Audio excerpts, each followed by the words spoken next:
Jangan lupa subscribe YouTube channel Metro TV News dan jangan lupa nyalakan notifikasinya. Cermat memilih penjabat kepala daerah.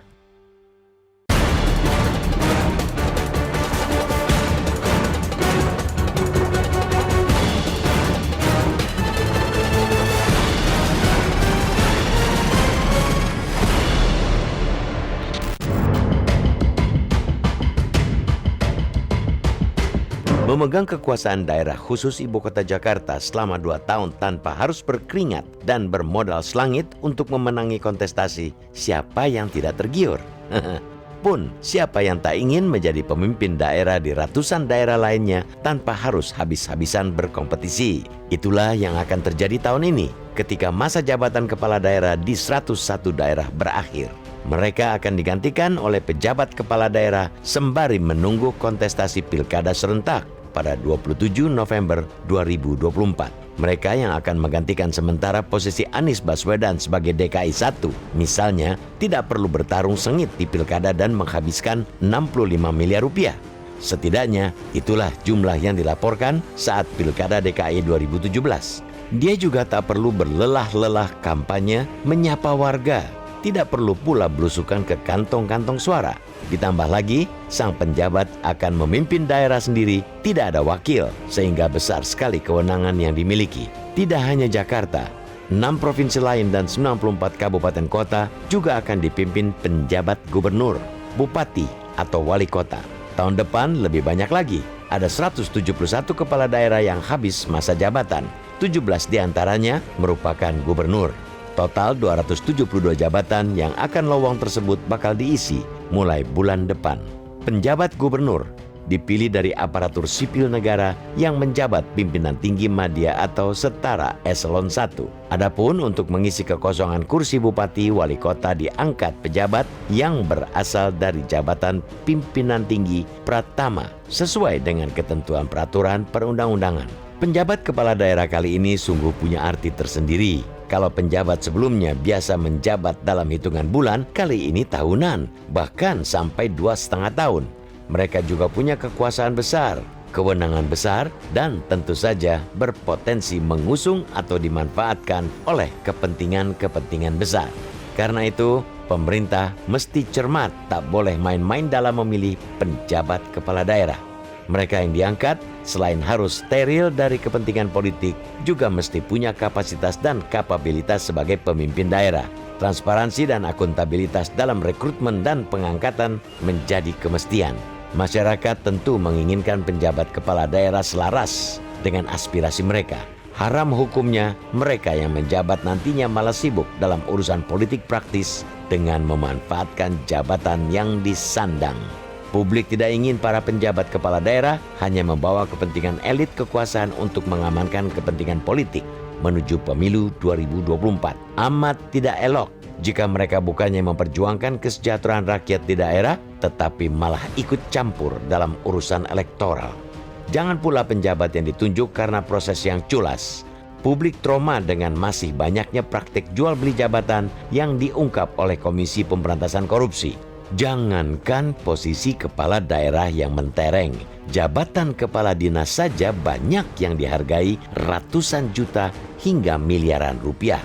Tidak ada cara lain kecuali membuat proses penunjukan dan rekrutmen penjabat kepala daerah terang benderang dan bisa dipertanggungjawabkan. Jangan ada ruang gelap yang tersembunyi dari publik sehingga menyisakan celah buat praktek dagang jabatan. Pemerintah mutlak mendengarkan aspirasi masyarakat dan pemangku kepentingan daerah agar penjabat terpilih punya legitimasi kuat. Dengan begitu, mereka bisa bekerja maksimal dalam melayani rakyat.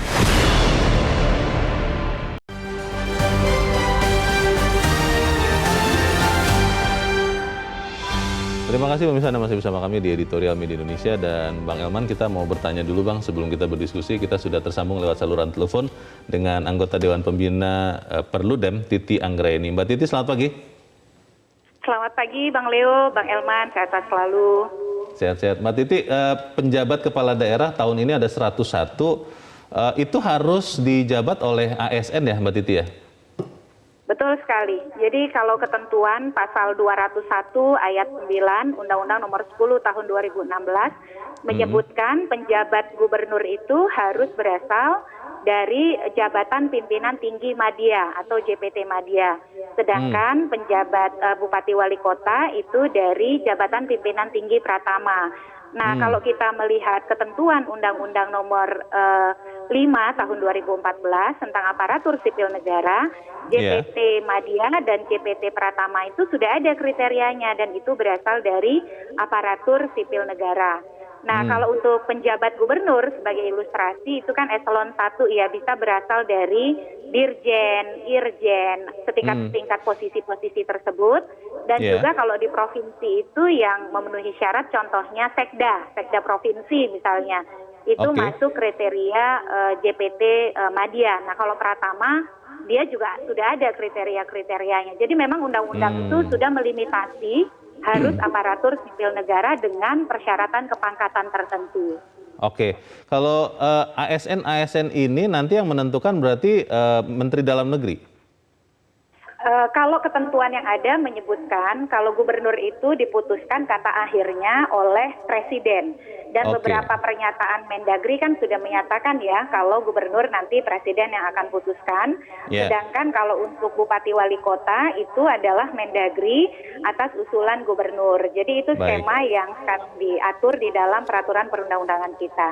Pertanyaannya Mbak Titi, kalau ini semua penjabat kepala daerah adalah aparatur sipil negara atau ASN, apa yang bisa membuat ASN ini dijamin netral? Karena kan mereka akan menjabat sampai pemilu ya 2024, pilkadanya bulan November 2024. Apa yang bisa membuat kita yakin bahwa mereka tidak dalam tanda petik akan menguntungkan pihak-pihak tertentu, dalam hal ini yang paling sering dicurigai adalah petahana atau pemerintah yang sedang berkuasa. Bagaimana Mbak Titi? Secara perundang-undangan dan teori, aparatur sipil negara itu kan memang diwajibkan untuk non-partisan, tidak memihak dan imparsial ya. Tapi kan itu by law-nya, by text-nya. Nah, dalam praktiknya kalau ditanya apa yang bisa membuat kita yakin dan bisa memberikan jaminan, ya itu tidak sepenuhnya bisa yakin dan memberikan jaminan tanpa kemudian skema pengawasan dan komitmen ya. Karena misalnya tanpa harus membuat kita merasa ditakut-takuti, tahun 2020 salah satu pelanggaran yang paling tinggi dari Pilkada 2020 adalah menyangkut netralitas aparatur sipil negara. Tentu yang akan menjadi penjabat ini bukan orang-orang yang biasa ya, mereka adalah pejabat-pejabat yang memiliki kriteria kepangkatan dan biasanya pada posisi karir yang strategis. Namun dengan misalnya masih ditemukan kasus-kasus ketidaknetralan di beberapa pilkada kita dan pemilu kita, ya mau tidak mau kita harus mengantisipasi. Apalagi ini kan terjadi di ruang yang eksklusif ya pengangkatannya, tidak ada ruang-ruang keterlibatan publik. Jadi memang jalurnya itu jalur senyap begitu, hanya melibatkan pemerintah pusat, pejabat-pejabat tertentu. Dan apalagi kalau kita membaca pemberitaan di beberapa media, ada pernyataan dari anggota DPR kita yang mengatakan mulai ada yang melakukan lobby-lobby politik untuk mengisi posisi penjabat di sejumlah daerah. Nah ini kan makin membuat kita harus betul-betul punya kepedulian dan ikut membicarakan mengawal proses ini, Bang Leo, karena tendensinya nampaknya sudah ada ke arah sana begitu. Baik, kita harapkan nanti penjabat kepala daerah ini benar-benar bisa terpilih. Yang paling penting adalah mungkin pertama netral, yang kedua cakap, begitu ya Mbak Titi ya? Betul sekali, dan tidak menimbulkan kegaduhan, kontroversi, ataupun spekulasi baru di masyarakat kita, karena posisinya kan sangat krusial ya sebagai pimpinan daerah yang melakukan kerja-kerja pelayanan publik dan juga tata kelola pemerintahan. Baik, Mbak Titi Anggreni, anggota Dewan Pembina Perludem, terima kasih sudah mencerahkan kami pagi ini. Selamat pagi Mbak Titi. Pertanyaan besarnya itu, Bang Elman, apa yang bisa membuat kita yakin bahwa penjabat kepala daerah ini tidak punya kepentingan lain selain memang memajukan, membangun daerah yang ditugaskan kepadanya sampai 2024? Ya, kalau kita ditanya ya memang tidak mudah. Harapan kita mereka itu harus netral 100%, bahkan 1.000.000%. Kan itu harapan kita. Tapi kan faktanya kita nggak tahu. Nah, disinilah sebetulnya kita dari awal kita ingatkan pemerintah. Harus betul-betul hati-hati di dalam mengangkat pejabat gubernur, pejabat bupati, dan pejabat wali kota. Karena ini akan menyangkut masa depan bangsa. Yeah. Kalau pejabat yang diangkat ini ternyata tidak netral, Anda bisa bayangkan, kalau pejabat gubernur, bupati, dan wali kota tidak netral, tentu saja ASN yang dipimpinnya itu, bagaimana kita bisa menjamin ASN itu akan netral? Pasti tidak netral juga. Padahal syarat utama untuk pemilihan umum itu jujur dan adil, maka aparatur sipil negara termasuk pejabat harus netral. Nah, inilah krusialnya sebetulnya. Jadi memang dari awal kita ingatkan pemerintah harus betul-betul hati-hati. Jangan sampai salah milih dan jangan sampai memilih sesuai dengan titipan. Ada titipannya Leo, ada titipan saya, ada titipannya Mbak Titi tadi. Bisa dititip? Loh, apa yang nggak bisa? Kalau memang niatnya memang untuk meloloskan titipan, semuanya bisa. Nah, inilah kita ingatkan. Makanya sebetulnya kita harapkan juga DPR harus mengawasi. Tapi DPR jangan juga menitipkan. Karena DPR itu juga kan kadang-kadang ya. Dia kan perwakilan pada partai politik juga. Ada kepentingan. Pasti ada kepentingan. Karena menyangkut pemilu kan. Bang, bagaimana kita bisa melakukan atau mengamati atau mengawasi prosesnya? Karena ini kan otoritas sepenuhnya dari pemerintah. Kan kalau beda dengan misalnya pilkada, kita melihat ada masa kampanye, kita bisa menilai kandidat-kandidat, dan dari situlah kita menjatuhkan pilihan. Inilah yang jadi kepala daerah. Tapi ini kan semua senyap, tidak ada kewajiban juga untuk membuka transparan. Terus bagaimana mengawasinya, Pak? Saya sih berharap ya, walaupun tadi Mbak Titi ada di dalam ruang senyap, supaya ini betul-betul tidak ada kendala, saya sarankan kepada pemerintah, Presiden, lebih terbuka. Caranya? Jadi katakanlah misalnya, untuk menentukan pejabat gubernur Jakarta misalnya, di list 1, 2, 3, 4, dan itu diumumkan. Kandidatnya maksudnya? Kandidatnya kan, kan nanti kan baru dipilih oleh Presiden kan. Sehingga dari awal masyarakat sudah tahu, ini memang tepat. Dia ngerti tentang Jakarta. Orang ini memang netral. Orang ini memang tidak pernah terkait dengan partai politik. Tapi kalau tiba-tiba misalnya diangkat Leo di situ. Siapa nih Leo gitu kan? Tidak diketahui. Walaupun dia katakanlah setingkat pejabat eselon 1. Tapi ada bagusnya supaya tidak menimbulkan persangkaan-persangkaan buruk bahwa ini adalah permainan. Terbuka. Kenapa? Jangan lupa Leo ya, pejabat yang kandidat ini dia harus menjembatani kesinambungan pejabat sebelumnya dengan pejabat yang akan definitif hasil pilkada November 2024. Jadi inilah fungsi dia. Kecuali dia menjadi jembatan, dia juga harus menjadi pemimpin yang mumpuni di daerah itu. Daerah itu nggak boleh mandek. Jadi tidak boleh ada misalnya tiba-tiba gubernur yang diangkat, bupati yang diangkat itu hanya kelas kaleng-kaleng, kelas abal-abal, hanya sekedar menambal, mengisi kekosongan. Nggak ada istilahnya sebenarnya mengisi kekosongan. Dia memang betul-betul pejabat yang betul-betul punya kewenangan yang besar. Dan jangan lupa, gubernur yang diangkat, bupati yang diangkat, dan wali kota yang diangkat tidak punya wakil. Sehingga dia sendirian. Jadi kekuasaannya besar. Jadi harus hati-hati. Jangan sampai salah pilih. Tadi yang saya ingatkan, Presiden dan Gubernur Mendagri jangan sampai menerima titipan. Tapi kita ingatkan juga partai politik supaya ini sama-sama beres. Jangan juga partai politik menitipkan. Itu dia. Tadi kan Mbak Titi juga dan mungkin kita semua sudah mendengar, Bang. Ada desas-desus bahwa beberapa oknum, saya bilang oknum lah ya, karena ini kan perbuatan yang tidak harusnya dilakukan, itu sudah mulai kasak kusuk, sudah mulai sowan, sudah mulai mendekati. Ada beritanya itu, Leo. Lah itu dia. Saya baca. Iya. Saya nggak mau menyebutkan partai mana yang ngomong ini. Iya. Kata dia sudah dibisikkan. Didekatin gitu ya. Nah ini. Nah itu kalau sudah terjadi, Bang. Ya ini bagaimana, kan, Bang? Ini kan kita nggak tahu kan. Benar apa tidak? Benar atau tidak. Okay. Jangan-jangan ini hanya bualan kan. Oh, manuver-manuver juga. Jangan-jangan dia untuk mengatakan dia lakukan bahwa dia memang siap untuk menampung. Nah, kita kan nggak tahu kan, ini kan politik ya. Ini kan juga bisa juga jualan. Iya. Saya siap loh. Sudah ada juga mendekati saya. Baik. Ya, kita kan nggak tahu. Kita akan cari tahu bagaimana drama-drama itu bisa kita luruskan selepas jeda. Bang Elman dan pemirsa tetap bersama kami, Editorial Media Indonesia segera kembali. Terima kasih pemirsa, masih bersama kami di Editorial Media Indonesia, dan saat ini giliran kita mendengarkan suara rakyat ya Bang Elman. Kita mau mendengar suara pemirsa Metro TV terkait dengan penjabat kepala daerah. Kita sudah terhubung dengan pemirsa Metro TV di Maumere, Nusa Tenggara Timur. Ada Pak Anton. Pak Anton, selamat pagi.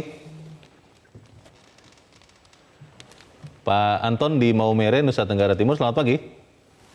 Ya, selamat pagi Bung Leo dan Bung Elman Saragi. Salam sehat sejahtera selalu. Iya, bagaimana Pak Anton? Pendapat Anda Pak memilih penjabat kepala daerah, singkat padat saja ya, silakan Pak. Negara ini akhir-akhir ini kan kita dikacaukan dengan teroris dan kadron-kadron ini ya. Karena itu sesuai dengan tema pagi ini, ada beberapa daerah tertentu yang saya minta itu TNI yang menjadi penjabat kepala daerah. Pertama itu adalah DKI. Karena maksudnya memang itu juga harus ada penjabat ya. Maksudnya dari pejabat TNI begitu usul Pak Anton ya? Ya, yang menggantikan itu menjadi penjabat itu adalah dari TNI. Lalu yang berikut, beberapa daerah lain seperti Sumatera Barat dan juga Sulawesi Selatan, kalau ada penggantian juga sebaiknya itu TNI.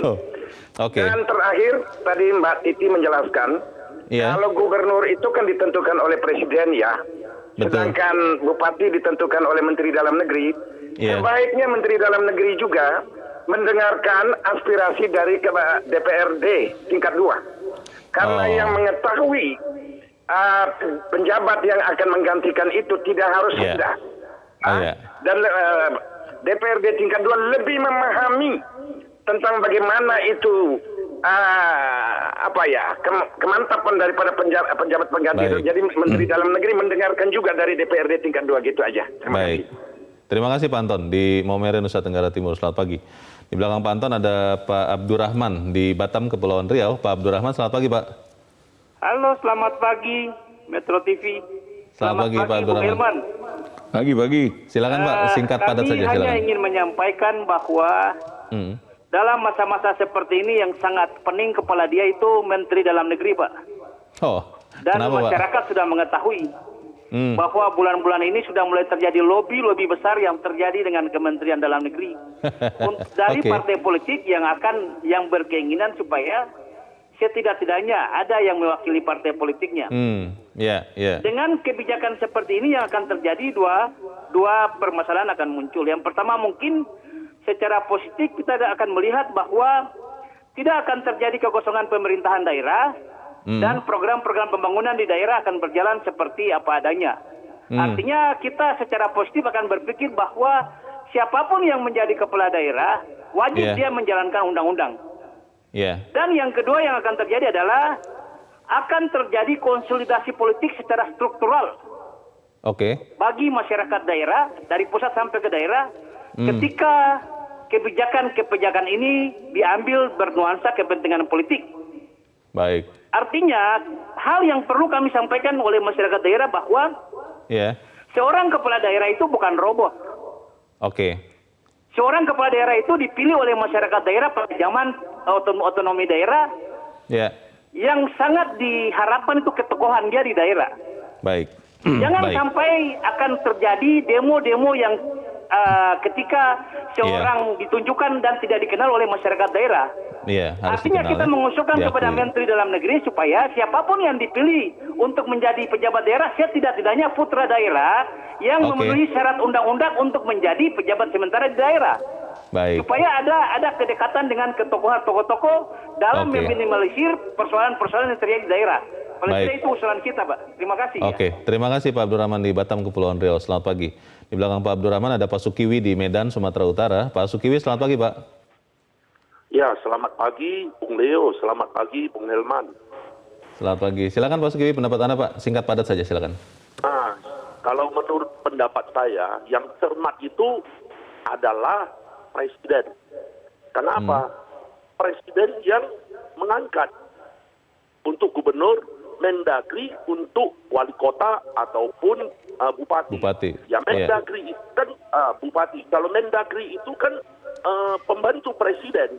Jadi semua dalam pengangkatan penjabat untuk sampai 2004 itu semua kekuasaan ada di tangan presiden. Jadi dalam hal ini yang cermat itu harus presiden. Maka presiden inilah kesempatan presiden. Ya, selama ini dia kan kadang-kadang menghadapi gubernur yang berlawanan politik dengan dia, menghadapi bupati wali kota yang berlawanan politik dengan dia. Tapi inilah kesempatan yang masih ada 2 tahun ini, semua tegak lurus. Karena yang mengangkat itu dari Presiden dan Mendagri. Jadi harapan kita sebagai rakyat, Presiden harus tegas. Presiden ini harus cermat dan Presiden jangan mau terpengaruh oleh kepentingan politik atau yang lainnya. Buatlah 2 tahun itu benar-benar untuk kesejahteraan rakyat. Biar rakyat mengenang bahwa Presiden ini benar-benar adalah berpihak pada rakyat. Terima kasih Pak Sukiwi di Medan, Sumatera Utara. Selamat pagi Pak. Tadi ada usulan dari Pak Anton, Bang Elman, bahwa daerah-daerah tertentu menurut Pak Anton itu perlu pejabat TNI. Itu bisa Bang? Ya, sebetulnya sih mudah-mudahan saya nggak salah ya. Setahu saya tidak ada larangan buat TNI untuk diangkat menjadi penjabat kepala daerah ini. Ya, karena ya kalau dari TNI juga bisa jadi dirjen. Iya. Sekjen misalnya. Ya apa bedanya kan gitu kan. Jadi tinggal lagi memang pertanyaannya apakah sudah waktunya kan gitu kan. Dan kita menurut saya sih bagusnya ya kalau memang ASN cukup, ASN sipil maksudnya. Sipil maksud saya, ya udah dimaksimalkan saja. Tapi kalau misalnya ada daerah-daerah tertentu yang memang dianggap perlu dijabat oleh pejabat militer atau polisi, ya menurut saya sih nggak salah juga ya. Nah, tapi ya itu mungkin ada hal-hal tertentu lah itu ya. Tapi intinya sebetulnya daripada kita mempersoalkan TNI dan sipil, yang kita harapkan itu tadi bahwa pejabat ini peran dia memang sangat strategis ke depan ini. Dia tidak mudah karena dia harus menjadi pemimpin pada saat ini pandemi. Betul, masih pandemi gitu. Pandemi itu kan. Nah, dia harus menjadi pemimpin yang netral ketika pemilu dilaksanakan. Betul. Nah, dia harus menjadi pemimpin ketika pilkada dilaksanakan. Dan presidennya pun nanti akan baru ya Bang? Baru. Jadi dan di sini ini yang itu saya katakan makanya presiden harus hati-hati di dalam menetapkan ini. Tidak boleh ceroboh. Tidak boleh asal jadi. Kalau saya memperkirakannya mestinya dari ASN ini bisa lebih bagus loh. Karena udah pasti berpengalaman kan. Oh, karena mereka memang biasanya dari bawah ya. Sangat mumpuni pemahaman dia tentang administrasi daerah tata pelaksanaan pemerintahan kan gitu. Dia paham. Jadi mestinya tidak usah lagi diajari. Kalau soal kapasitas menurut saya banyak ASN yang mampu itu. Hanya persoalannya itu tadi netralitasnya. Nah, itu aja yang menjadi membuat kita sedikit antara yakin dan tidak yakin. Tadi usulan Pak Abdurrahman di Batam itu Menteri Dalam Negeri karena yang akan menentukan penjabat wali kota dan bupati, Bang.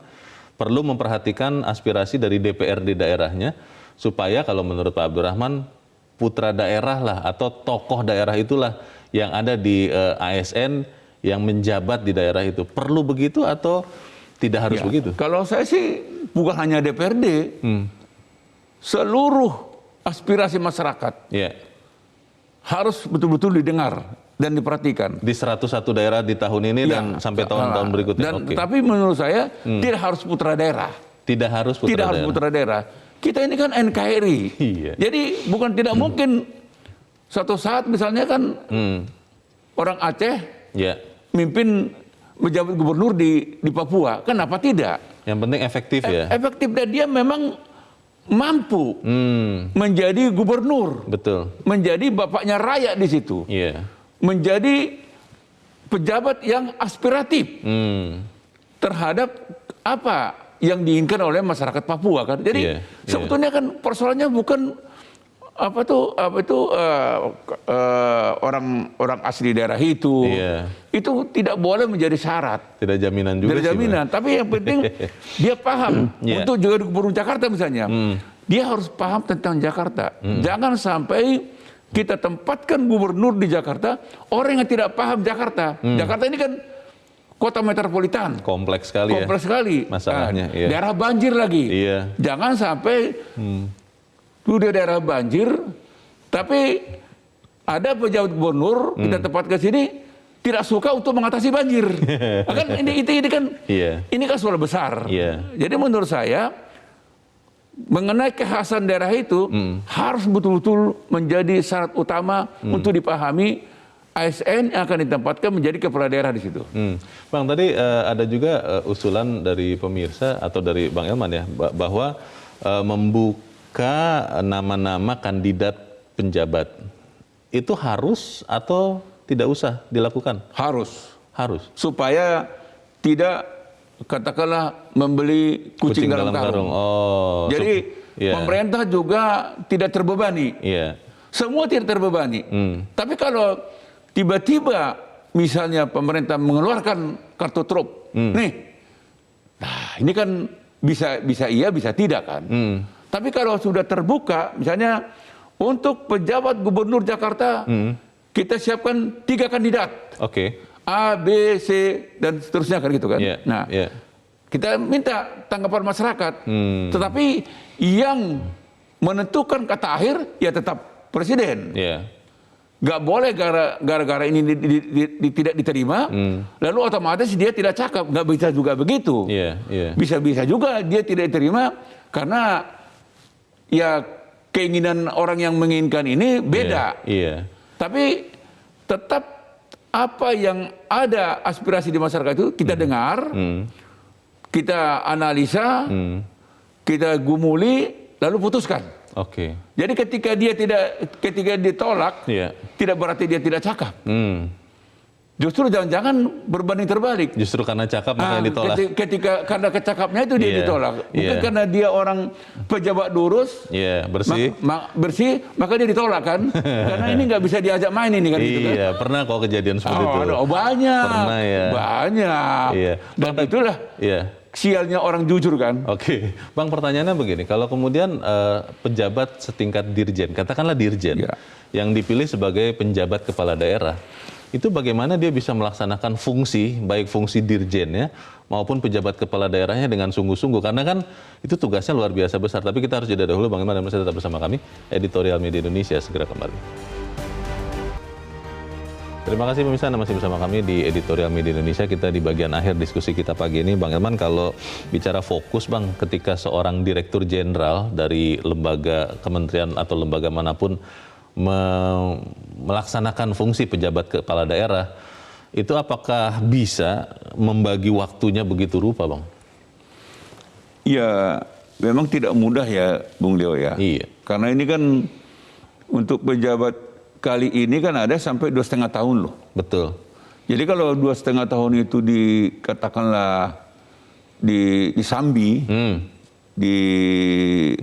dua pekerjaan sekaligus itu, dua pekerjaan besar itu. Dia dirjen, dia gubernur, itu menurut saya tidak mudah. Pasti. Karena tadi kan kita jelaskan kan, pejabat yang dimaksud bukanlah pejabat yang sekedar melaksanakan. Bukan sekedar menambal. Tidak sekedar menambal. Jadi tidak sekedar mengisi kekosongan untuk sementara. Ini kan tidak kan. Karena dia berfungsi betul. Dia kan akan pengguna anggaran kan. Betul. Kalau 2,5 tahun berarti kan minimal 2 kali dia mensahkan APBD-nya kan. Betul. Jadi kalau ini hanya sekedar disambi, ya menurut saya ini berbahaya ini. Jadi saran saya, makanya lebih diutamakan misalnya katakanlah staf ahli ya, yang setingkat eselon 1 kan. Jadi kalau misalnya katakanlah untuk jadi gubernur yang mungkin dia hanya menjelang penghujung, itu nggak apa-apa ya. Tapi kalau misalnya jangka waktunya 2,5 tahun, ya mestinya dia tidak boleh sambil lalu. Dia harus betul-betul ada di tempat. Tapi orangnya ada Bang, maksudnya kalau memang bukan dirjen yang kemudian kita tugaskan sebagai pejabat gubernur, orang-orang itu ada? Mestinya ada kan, kan staf ahli kan eselon 1 kan, ada staf ahli golongan 1B kan gitu kan, jadi kan nggak ada masalah itu. Jadi hanya memang itu tadi, kehati-hatian itu penting, karena ini menyangkut nasib masa depan bangsa. Betul. Kalau gagal, ini akan menyulitkan untuk pejabat kepala daerah berikutnya. Maka tadi kan saya mengatakan kan ini kan sebagai jembatan kan. Jembatan kesinambungan dari kepala daerah sebelumnya kepada kepala daerah yang definitif terpilih November 2024. Nah, tidak boleh ada kekosongan. Nah, ketika dia mengisi waktu ini, dia betul-betul menjabat gubernur, menjabat bupati, dan menjabat wali kota yang punya kewenangan yang besar dan penuh. Dia tidak biar dikatakan, dia kan pejabat. Bukan. Dia definitif dia sebagai pejabat kepala daerah. Jadi dia berhak memberikan arahan, memberikan keputusan. Jadi sekali lagi saya mengatakan, kali ini saya minta semua pihak menahan nafsunya. Jangan ikut cawe-cawe. Ya pemerintah juga harus disiplin. Ya DPR juga betul-betul tertib. Partai politik juga harus betul-betul tertib. Mari kita sama-sama sukseskan untuk mengisi pejabat kepala daerah yang akan dimulai bulan Mei sampai tahun depan. Jadi kalau sampai tahun depan kan 272. Baru tambah, dan terakhir itu nanti 2024 kan. Jadi seluruh pejabat yang mengisi nanti adalah pejabat yang mumpuni, yang memang diharapkan oleh rakyat. Bang, kembali lagi soal dirjen ini masih mengganggu pikiran saya. Kalau katakanlah misalnya dirjen perimbangan keuangan daerah ditugaskan menjadi gubernur di satu daerah. Dirjen perimbangan keuangan kan harus membagi-bagi keuangan daerah, yang mana alokasi berapa sekian. Tapi dia ada di sisi yang sebaliknya juga yang menerima keuangan daerah itu tadi. Ini kan tidak fair kan? Conflicting kan? Pasti konflik.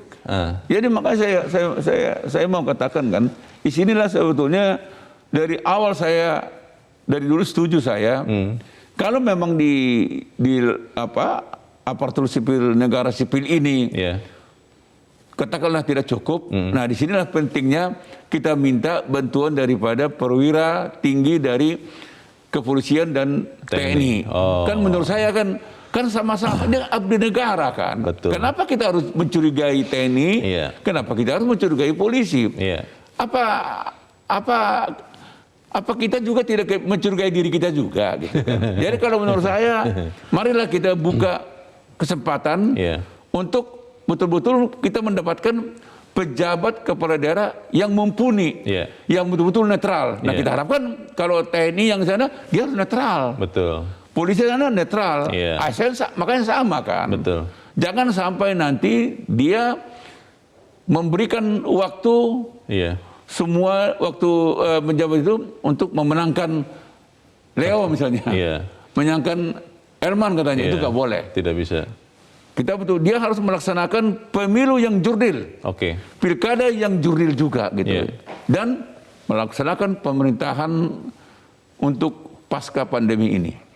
sebagai rakyat Bang, apa yang bisa kita lakukan untuk memastikan prosesnya ini benar-benar berjalan dengan baik? Karena apakah suara Leo, suara Elman bisa didengar begitu rupa Bang? Ya memang kita minta juga rakyat, ya kalau rakyat ini sebetulnya pada dasarnya kan dia pasif kan. Menerima saja. Menerima saja. Itulah dari awal saya katakan, kita harus hati-hati. Baik. Hargailah rakyat yang kerjanya hanya menerima saja. Kan dia pun jangan-jangan juga kritik rakyat juga nggak didengarkan. Tapi tidak berarti dia tidak diperlukan, sangat diperlukan sebetulnya. Baik. Kita harapkan supaya kita sama-sama bisa memilih atau melihat pemilihan penjabat kepala daerah ini dilakukan dengan cermat. Bang Elman Saragih, terima kasih Bang sudah hadir di tempat ini. Selamat pagi Bang. Pemirsa, publik tidak ingin para pejabat kepala daerah hanya membawa kepentingan elit kekuasaan untuk mengamankan kepentingan politik menuju pemilu 2024. Jangan juga penjabat yang dituju karena proses yang culas. Pemerintah harus dengar aspirasi masyarakat dan pemangku kepentingan daerah agar penjabat terpilih itu punya legitimasi kuat. Dengan begitu, mereka bisa bekerja maksimal dalam melayani rakyat. Saya Leonard Samosir berterima kasih Anda sudah menyimak editorial Media Indonesia untuk pagi ini. Terus